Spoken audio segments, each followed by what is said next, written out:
تفريقا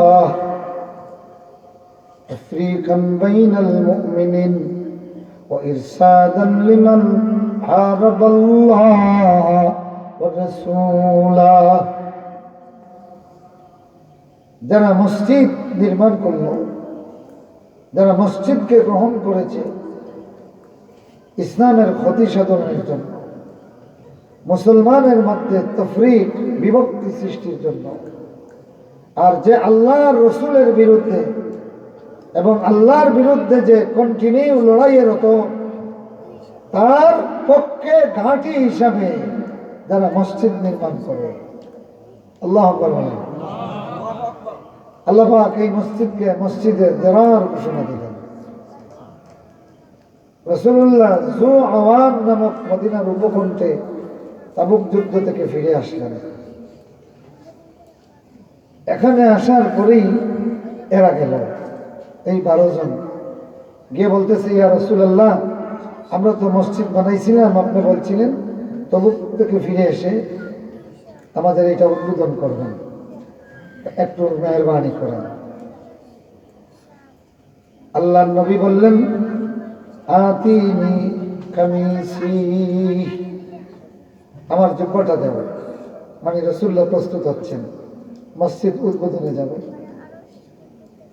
আল্লাহ নবী জুব্বা নিয়ে হাতে নিয়েছেন। ঠিক সেই সময়ে জিবরিল আমিন এই আয়াত নিয়ে নাজিল। আল্লাহু আকবার। এই আয়াত তখন আল্লাহ রাসূল ওয়াহশী সহ 4 জন সাহাবীকে পাঠালেন, যাদের নেতা ছিলেন ওই বনু সালামাদের একজন রাহাত, তাদের বন্ধু। নির্দেশ দিলেন, তোমরা গিয়ে এটাকে মাটির সঙ্গে মিশিয়ে দাও। আল্লাহু আকবার। রাসূলুল্লাহ বলতেছেন, গিয়া যেই মসজিদ উদ্বোধনের জন্য আল্লাহ রাসূল কুর্তা জুব্বা পরার উপক্রম, আল্লাহর নির্দেশ পেয়ে স্বয়ং রাসূলুল্লাহ বলতেছেন, যাও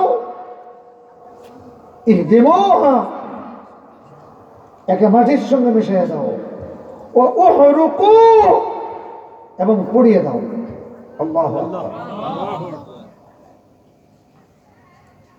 ইবনে খুদাস রাদিয়াল্লাহু তাআলা তিনি নেতা, তিনি 4 জন নিয়ে 3 জন নিয়ে রওনা হয়েছেন। তার বাড়ির কাছে গিয়ে বললেন, একটু থামো, আমি আগুন জ্বালাইবার উপাদান নিয়ে আসি। সুবহানাল্লাহ। তখন আগুন জ্বালানোর জন্য খেজুরের ভিতর থেকে রশ্মির মতো ছোট ছোট ফেউস বার হইত, এগুলো দিয়ে তারা আগুন জ্বালাইতে আসা, রোজে আগুন জ্বালাতে। তিনি এইটা এক বন্দা লইয়া এবং এই 4 জন সাহাবী গিয়ে যারা মসজিদের ভিতরে ছিল তাদেরকে বললেন, বের হও, রাসূলুল্লাহ অর্ডার করেছেন এটা ভেঙে ফেলবো। মাটির সঙ্গে মিশিয়ে দিয়ে আগুন জ্বালিয়ে দিলেন। ধাউ ধাউ করে আগুন জ্বলল, একেবারে মাটির সঙ্গে মিশাইয়া ছাই হয়ে গেল। এসে বললেন, ইয়া রাসূলুল্লাহ, আপনি যা বলেছেন তাই করেছি।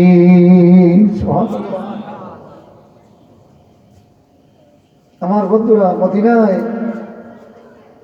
আবু আমির আর রাহিব কায়সারের রোমের বাহিনী নিয়ে হামলা করার জন্য এরা মসজিদ, মুনাফিকরা মসজিদ নির্মাণ করেছিল।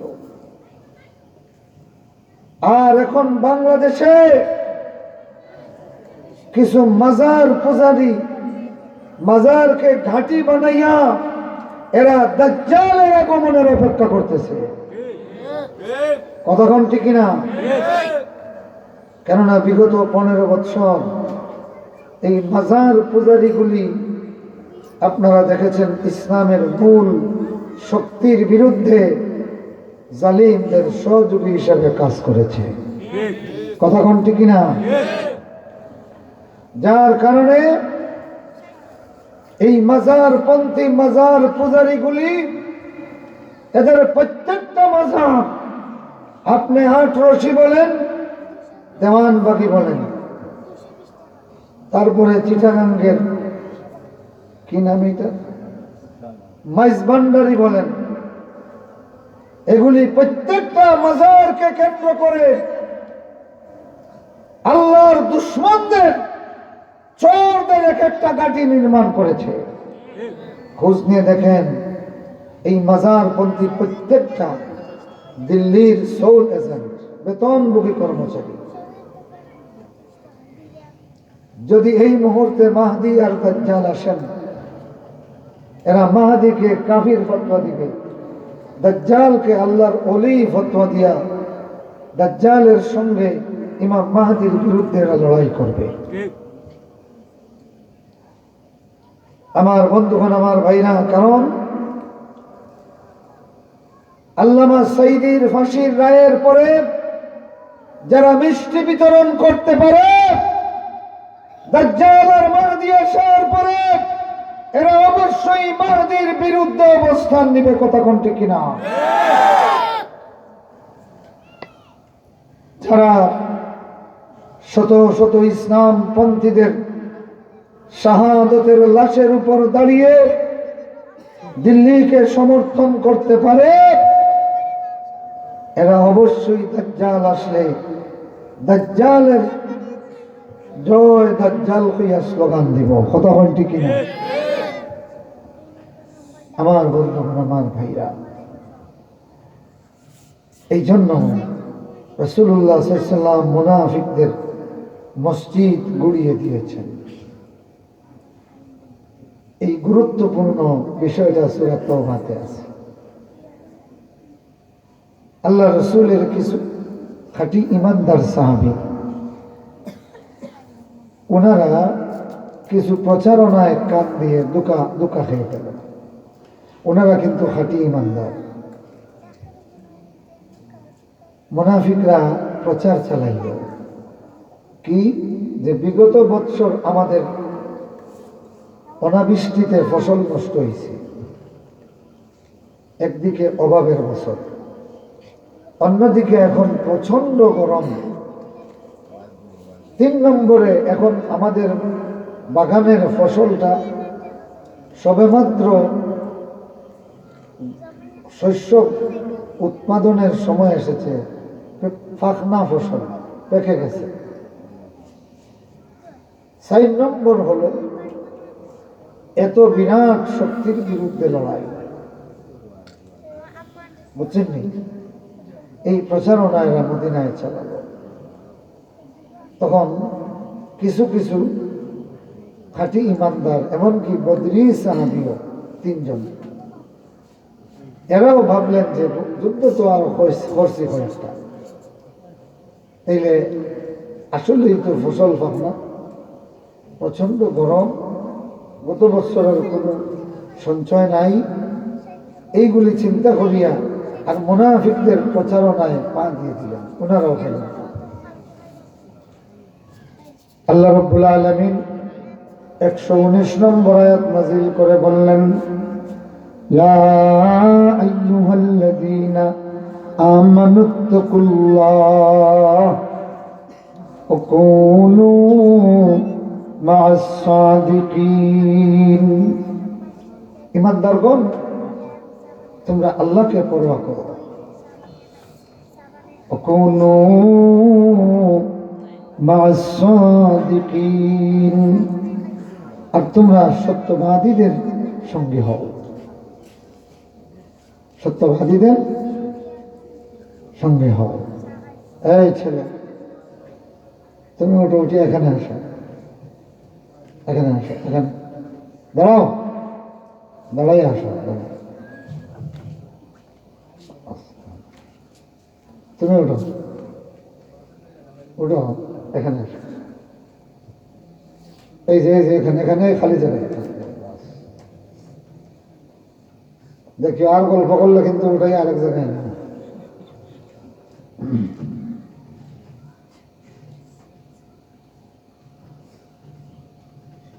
আল্লাহ বলতেছেন, তোমরা আল্লাহকে পরোয়া করো, সত্যবাদীদের সঙ্গে হও। আল্লাহকে পরোয়া করা মানে কি? আল্লাহকে পরোয়া করা মানে হলো ইমতিসালু আওয়ামিরিল্লাহ ওয়াল ইজতিনাব আন নাওয়াহিহি।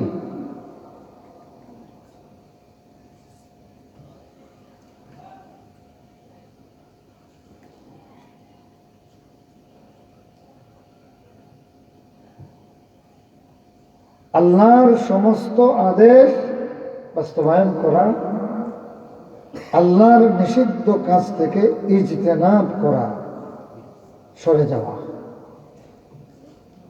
মনে থাকবে, আল্লাহর প্রতি তাকওয়া অবলম্বন এর মূল মানা হলো দুইটা। একটা হলো আল্লাহর সমস্ত আদেশ মাথা পেতে নেওয়া, আর আল্লাহর যাবতীয় নিষেধ থেকে নিজেকে সরিয়ে নেওয়া, নিষিদ্ধ কাজে জড়িত না হওয়া।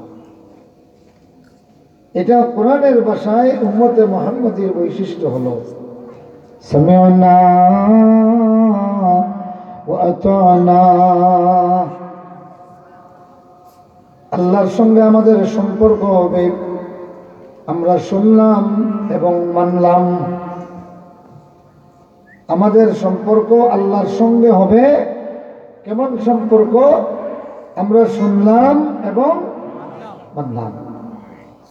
আল্লাহর সঙ্গে এই সম্পর্কটা জুড়ে দিতে চান আপনারা? চান তো? এই সম্পর্ক ছাড়া ঈমান থাকবে না। এটা উম্মতে মুহাম্মাদীর বৈশিষ্ট্য। আর বনি ইসরাঈলের সম্পর্ক ছিল সামি'না ওয়া আসাইনা, আমরা শুনলাম তবে এটা মানা সম্ভব না। নাউযুবিল্লাহ পড়েন। তাদেরকে যখন মুসা আলাইহিস সালাম কোনো আদেশ দিতেন, অধিকাংশ এই ব্যাপারে গিয়া তাদের গোত্রীয় নেতাদের কাছে পরামর্শ করত যে নবী মুসা এই আদেশ করেছেন, আপনি বলেন, আপনারা বলেন যে এটা মানাত আমাদের কোনো অসুবিধা আছে। নাউযুবিল্লাহ বলবেন না? জোরে কোন না নাউযুবিল্লাহ। এই ছিল বনি ইসরাঈলের উম্মতের অবস্থা। এরা বলতো সামি'না ওয়া আসাইনা। মুসা আলাইহিস সালাম 12 জন বড় বড় দায়িত্বশীল নেতারে লইয়া গেলেন ফিলিস্তিনের অবস্থা দেখতে। এখানে বহিরাগত একটা বিরাট শক্তি ছিল।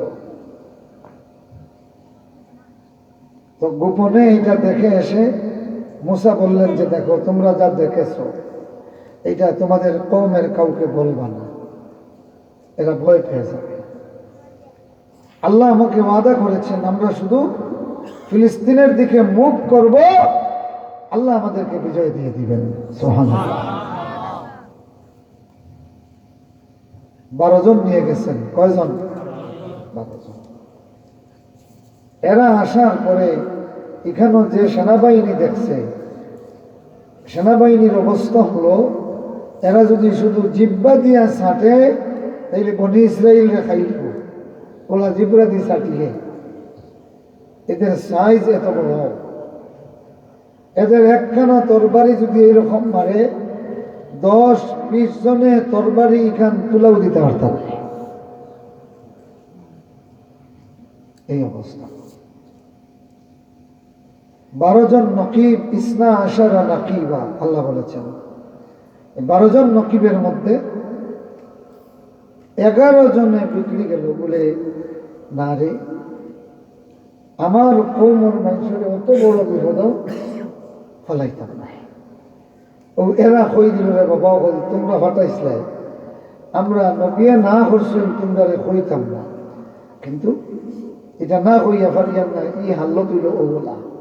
মাত্র একজনে গোপন রাখছেন, হয়েছে। এখন তো কৌমে বাকি হকলে কইন, ও মুসা ইযহাব আনতা ওয়া রাব্বুক, তুমি আর তোমার রব যাও, ওয়া নাহনু হাউনা কাইদুন, তোমার আল্লাহ যখন বলেছেন বিজয় দিয়ে দিবেন, তুমি আর তোমার আল্লাহ হোগি গিয়া বিজয় করিলাম। আমরা বই বিজয়ের বাদে গিয়া বিজয় মিছিল দেব। কথা বুঝছেন নি? আল্লাহ পাকে যেমনে বইলা আল্লাহ পাকে 40 বৎসরের জন্য বৈঠক কবুল করিলেছেন। 40 বৎসর শাস্তি, যে এই জেনারেশন না মরা পর্যন্ত আর ফিলিস্তিন দখল করতায় পারতায় ও মরুভূমি ঘুরাইছেন আর যাযাবরের মতো জিন্দগি কাটাইছেন। কত বৎসর? কথা বলেন না, কত বৎসর? 40 বৎসর। ওনারা যাযাবর, আর ওনাদের পিতৃভূমি যেটা, এটা আরেক বুড়োয় শাসন করে।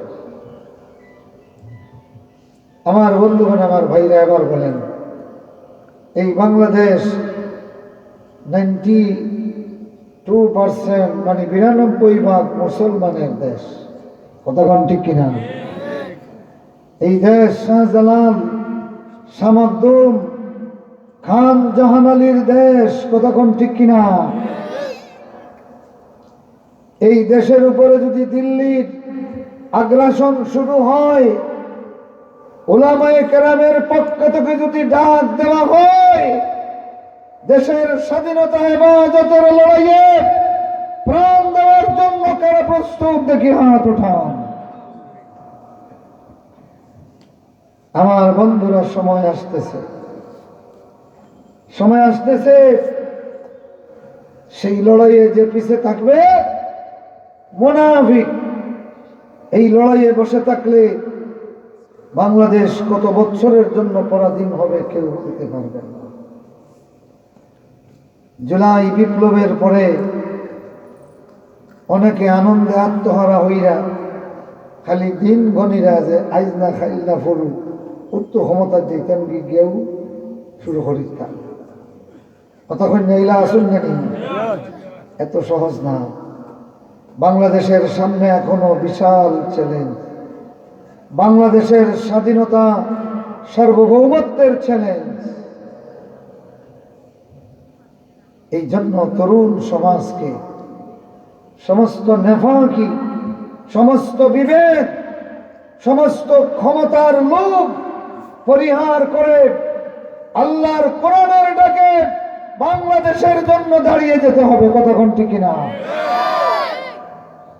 আমি পৃথিবী কোন দলের কথা বলছি না, তবে আল্লাহ না করুক দিল্লি থেকে যদি আগ্রাসন শুরু হয়, আপনারা দেখবেন এখন যারা ক্ষমতার যাওয়ার লাগে কাপড় উপর ইস্তুরি দিলাইছিল, মতন না, এদের একটারেও খুঁজে পাওয়া যাবে না। কথা কোন ঠিক কিনা? কেননা আমরা দেখেছি এক সময় বালির গাড়ি দিয়ে এনতানরে বন্দি করে তো রাখছে জালিমে। কথা কোন ঠিক কিনা? ঘর থেকে বাড়িতে দিছে না, বালির গাড়ি দিয়া। আর দিল্লি যখন ট্যাঙ্ক লইয়া নামবো, এদের অস্তিত্ব খুঁজে পাওয়া যাবে না। আপনারা যে উলামায়ে কেরাম রে মনে করেন যে এরা দেশ চালাতে পারবে না, তখন সেই উলামায়ে কেরামের নেতৃত্বে গাজওয়াতুল হিন্দ হবে ইনশাআল্লাহ। আমার বন্ধুগণ, আমার ভাইরা, ইতিহাস খুঁজে দেখেন, যুগে যুগে আলিমদের ডাকে যেই জনপদের মানুষ সাড়া দিয়ে উত্তাল তরঙ্গ তৈরি করেছে, এরা কেউ ব্যর্থ হয় নাই। এরা কেউ ব্যর্থ হয় নাই, ব্যর্থ হবে না। বাংলাদেশের তৌহিদি জনতা যদি ইসলামের ডাকে, উলামায়ে কেরামের ডাকে তারা ঐক্যবদ্ধ থাকে। কথা কোন ঠিক না? আমরা এখনো বাংলাদেশে ক্ষমতায় যাওয়ার স্বপ্ন দেখি না। এখনো বাংলাদেশের বিরুদ্ধে মরণঘাতী হানাদারদের যুদ্ধের বিরুদ্ধে বাংলাদেশের বিজয়ের স্বপ্ন দেখি, কথা কোন ঠিক কিনা? আমার বন্ধুগণ, আমার ভাইরা, আল্লাহ পাক বলতেছেন ইত্তাকুল্লাহ, কাকে পরোয়া করো? যখন কাকে? আল্লাহকে পরোয়া করেছিলেন রাসূলের সাহাবীরা। ফসলের মাঠ, পাকা ফসলের মাঠ রেখে, প্রচন্ড অভাব, যানবাহন নাই, তারপরে রসদ নাই, ভালো অস্ত্র নাই, তাও আবার পৃথিবীর তৎকালীন সবচেয়ে বড় শক্তির বিরুদ্ধে লড়াই। আল্লাহ রাসূল ডাক দিয়েছেন, বস তারা সাড়া দিয়েছেন। সুবহানাল্লাহ। ওখানে যাওয়ার পরে আল্লাহর পক্ষ থেকে পুরস্কার হলো বিনা যুদ্ধে বিজয়। আল্লাহু আকবার। এর আগের বছর ৩,০০০ মাত্র সৈনিকের বিরুদ্ধে তাদের প্রায় ৩০,০০০ মার খাইয়া গেছে, চরম মার খেয়ে গেছে। সেই বাহিনীতে আল্লাহ রাসূল ছিলেন না। পারস্য সম্রাট যখন খবর পেল যে এই বাহিনীতে স্বয়ং মুহাম্মদুর রাসূলুল্লাহ উপস্থিত, সুবহানাল্লাহ বলেন, এই বাহিনীতে, তবুকের বাহিনীতে স্বয়ং মুহাম্মদুর রাসূলুল্লাহ নিজে ফিল্ড মার্শাল হিসেবে ব্যাটল ফিল্ডে, যুদ্ধের মাঠে। আমার বন্ধুগণ, সেই বিশাল দুনিয়া জুড়ে শক্তি পারস্য সম্রাট থরথর করে কাঁপল, রাসূলুল্লাহর কাছে সন্ধির প্রস্তাব পাঠালো। সুবহানাল্লাহ, জোরে কোন না সুবহানাল্লাহ। আমার ভাইরা, আল্লাহকে যারা পরোয়া করে, আল্লাহ বলেন ওমান ইয়াত্তাকিল্লাহ ইয়াজআল লাহু মাখরাজা। আল্লাহকে যে পরোয়া করে, আল্লাহ তার জন্য একটা উপায় ব্যবস্থা করে দেন। সুবহানাল্লাহ। পরোয়া করা মানে কি? যা বলেছেন তা মেনে নেওয়া, যা থেকে নিষেধ করেছেন তার থেকে সরে যাওয়া। তো মেনে নিলাম, সামি'না ওয়া আতা'না, কিন্তু সরে যাওয়া কিভাবে? দেখেন আল্লাহ রাসূলের সাহাবীরা কি করেছেন। আল্লাহ পাক যখন নাজিল করলেন ইন্নামাল খামরু ওয়াল মাইসিরু ওয়াল আনসাবু ওয়াল আজলামু রিজসুম মিন আমালিশ শাইতান ফাজতানিবুহু। আল্লাহ পাক বললেন, ঈমানদাররা, মদ, জুয়া, লটারি, তীর নিক্ষেপ করিয়া লটারি করা, জুয়া খেলা, এগুলি রিজসুম মিন আমালিশ শাইতান, শয়তানের কাজের এক নিকৃষ্ট সংস্কৃতি। নাউযুবিল্লাহ। রিজসুম মিন আমালিশ শাইতান, শয়তানের কাজের একটা নিকৃষ্ট কাজ হলো এটা। ফাজতানিবু, তোমরা এটা প্রত্যাখ্যান করো, এর থেকে সরে আসো। ওমর ইবনুল খাত্তাব রাদিয়াল্লাহু তাআলা আনহু ইজতানাবনা রাব্বানা ইজতানাবনা রাব্বানা ইজতানাবনা বলে বলে দৌড়ে আসলেন রাসূলের কাছে। সুবহানাল্লাহ। আমাদের রব, আমরা এর থেকে সরে আসলাম, আমরা মত প্রত্যাখ্যান করলাম করে রাসূলের কাছে এসেছেন। সুবহানাল্লাহ। এইটা হলো আল্লাহকে পরোয়া করা। কাকে পরোয়া? যে যারে পরোয়া করে সে তার আদেশ মানে। সুবহানাল্লাহ। এখন আরেকটা জিনিস শুনেন, আল্লাহ কিন্তু কোন ফিরিস্তারে বলেন নাই ইত্তাকিল্লাহ। ফিরিস্তারে হইছেন না, খুঁজে দেখবা। এ ফিরিস্তা হল তোমরা আল্লাহরে ভয় করো। এই কথা আল্লাহ কোন জায়গায় বলেন? কেন? কেন? এরা আল্লাহর ব্যাপারে বেপরোয়া হওয়ার কিচ্ছু এরা জানিল না। সুবহানাল্লাহ। লা ইয়াসুনাল্লাহা মা আমারাহুম ওয়া ইয়াফআলুনা মা ইউমারুন। সুবহানাল্লাহ।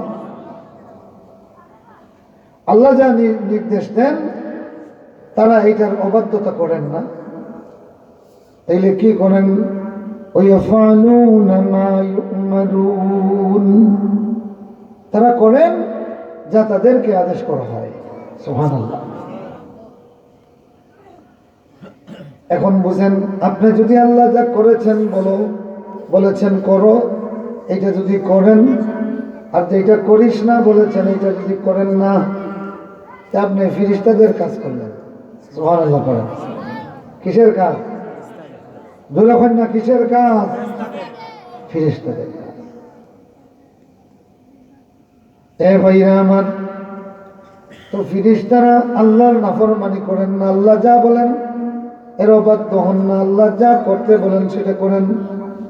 এই জন্য কোন ফিরিস্তারে আল্লাহ জান্নাতের সুসংবাদ দিচ্ছেন নি। ফিরিস্তাদের জন্য যেমনি জাহান্নামের ভয় দেখান নাই, তেমনি কোন জান্নাতেরও সুসংবাদ নাই। সুবহানাল্লাহ। এ বন্ধুগুলি আমার, ভাইরা, বনি আদম আর জিন্নাত আল্লাহ পাক বলেছেন করো, করলে জান্নাত, বলেছেন করিস না, যদি এটা অবাধ্য হয় তাইলে জাহান্নাম। এটা কি?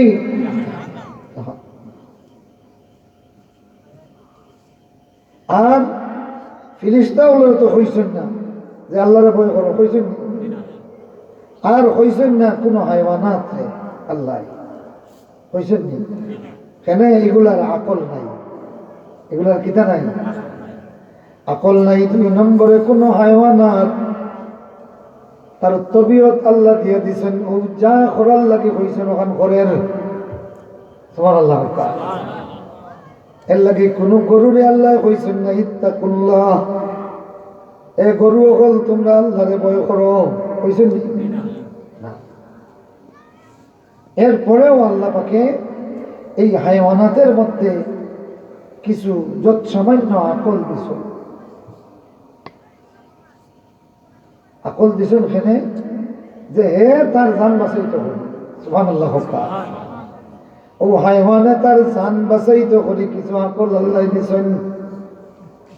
এই সামান্য আকল দেওয়ার কারণে দেখবা একটা কুকুর তার মালিকরে খুব বেশি পরোয়া করে, ঠিক না?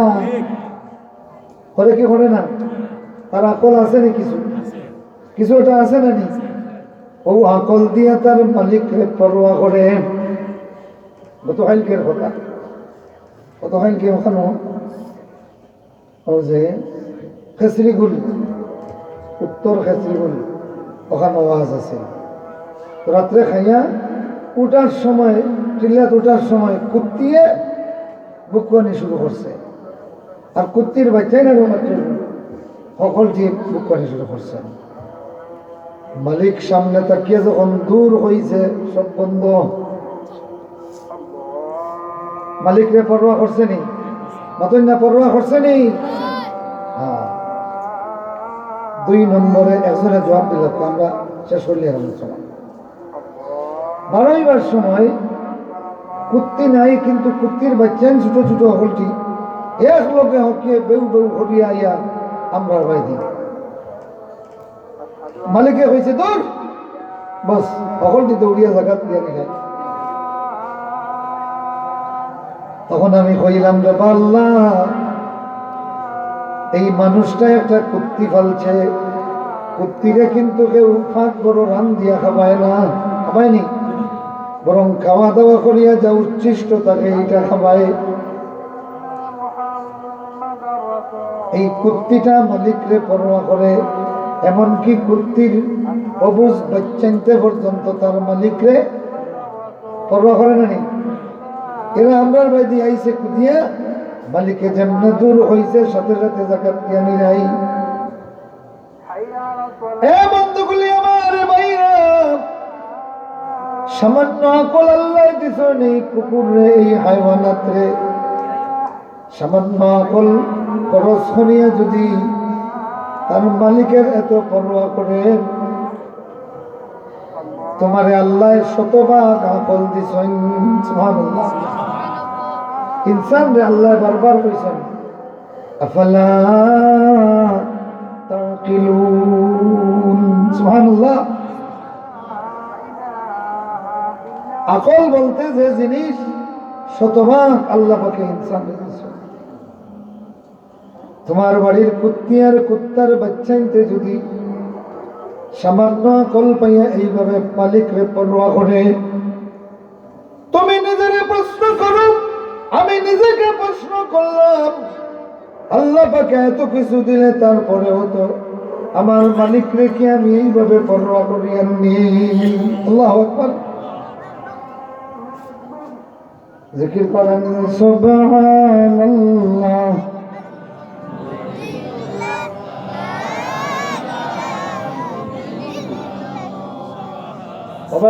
মাইকর হইলা 10-12 মিনিট পালা আছে, এখন মাইকে আমার খাওয়া ধরছে, হইল ধুস একেবারে অতমান পর্যন্ত টানি দিছে, কারণে শ্বাস টানতাম না। জিকির করেন সুবহানাল্লাহ আলহামদুলিল্লাহ সুবহানাল্লাহ আলহামদুলিল্লাহ।